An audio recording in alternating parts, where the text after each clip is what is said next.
Magandang buhay. Paggising sa umaga, iinom ako ng maligamgam na tubig.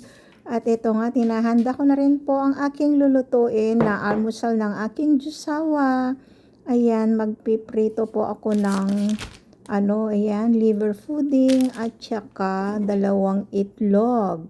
Ayan po ang gusto niyang almusalin at ako naman po ay ito po, pritong itlog at linagyan ko po siya ng kung ano-ano. Good morning, universe! Good morning, USA! Good evening, Philippines! Ayan, malamig na po ang simoy ng hangin. Ayan, kung makikita nyo po yung mga punong kahoy ay nagsasayawan na.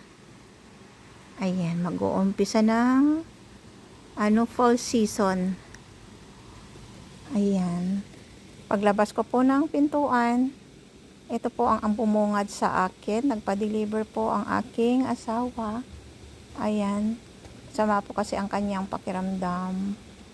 Pupunta ng store. Kaya instead na pumunta po kami ng store, nagpa-deliver na lamang po siya. Ayan. Say hello to them, Chuck. Say hello to them. Nakasimangot. Oh.